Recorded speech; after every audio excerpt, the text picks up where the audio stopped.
美国海军刚刚发布了未来 FA-XX 下一代舰载战斗机的愿景。从它透露的图像看，还真有点像歼20，这是怎么回事呢？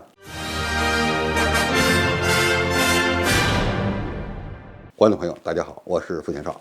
据美国战争地带专栏报道，美国海军在一份名为《2030至2035年海军舰载愿景》的报告中，公布了未来的 FA-XX 下一代舰载战斗机的一些细节，并且呢，还公开了一张俯视图。尽管它公开的资料很少，但是呢，从中呢也能管中窥豹。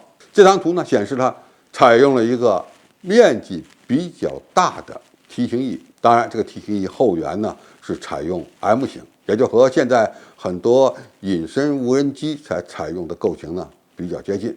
最关键的是呢，它还选择了与我们国家歼20非常类似的鸭式气动布局，而它的尾翼啊，可能与美国诺斯罗普公司研制的 YF-23隐身战斗机大体相似。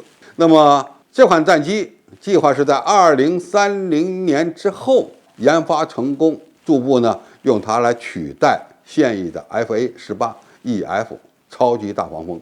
那么从它透露的这些简单信息，我们能得出什么样的判断结论呢？首先，它的翼面积比较大，应该说能够满足上舰的要求。因为舰载战斗机第一个指标要求就是能够在安全的在航空母舰上起飞降落。如果能翼面积太小，翼载荷太高，那么着舰速度势必会比较大，从而呢增大了着舰的危险性。那么它采用鸭式气动布局，是不是模仿歼20呢？当然并不能那么说，因为战斗机采用什么样的气动布局是要根据它具体的使用需要来确定的。何况从莱特兄弟1903年发明飞机到现在，战斗机的气动布局方案也就这么几种：无尾式、后尾式、鸭式、三翼面式。这几款这个布局方案呢，已经涵盖了所有舰载机的布局形式了。上个世纪50年代，美国开发的第一代舰载战斗机曾经采用过无尾式气动布局，后来发现这样的方案不太适合上舰使用。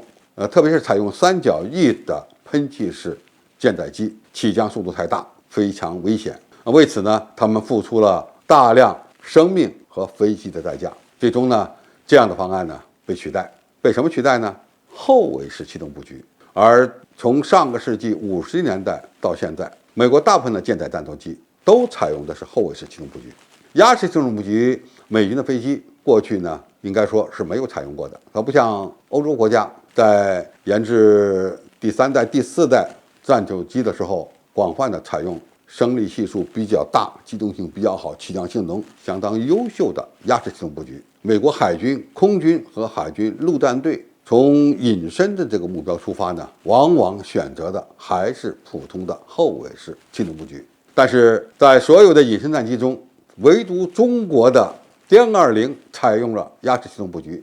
那么鸭式气动布局的优势从中呢，可以说看的是比较明显的。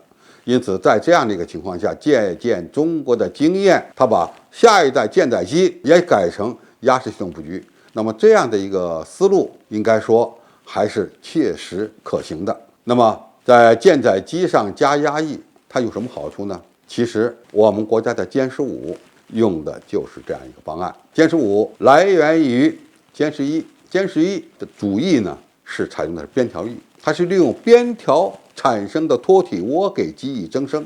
但是边条翼在起降状态下不可能给飞机提供太大的升力系数，只有能够偏转的压翼才能够达到这么一个效果。因此歼15把边条翼改成了三翼面气动布局，也就是用一个小的前翼取代了原来的边条，从而达到了比较好的效果。这个优势啊，应该说美国人是看到了，因此它的下一代的隐身舰载战斗机选择鸭式气动布局，应该说无可厚非。那么除了气动布局它做了相应的改变之外，在其他方面还有什么新的技术，我们目前通过这一个非常模糊的、很小的俯视图是看不太清楚的。当然，不管怎么样，他选择了比较大的主翼加压翼这么一个方案，起码从常规的角度讲，它适合在航空母舰上起飞降落，同时呢，也能够达到比较好的隐身效果。那么这款战斗机和目前美国刚刚开始装备航母的 F-35C 有一个比较大的区别，就是它采用了2台发动机。F-35C 呢是单发，它采用了双发。那么采用双发的这个下一代的隐身舰载战斗机，它到底是重型的还是中型的呢？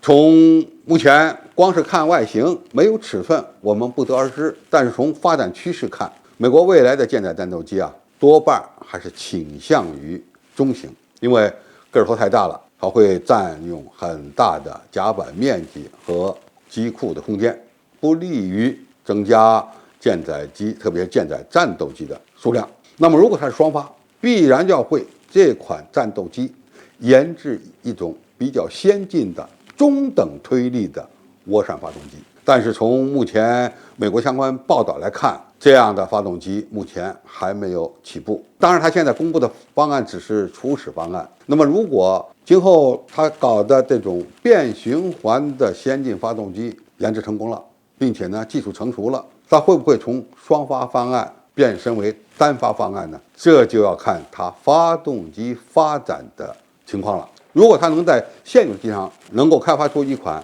1万到12000公斤推力级的先进动力系统，那么它也可能就选择双发动力，因为未来的涡扇发动机个头会更小，推动比会更大。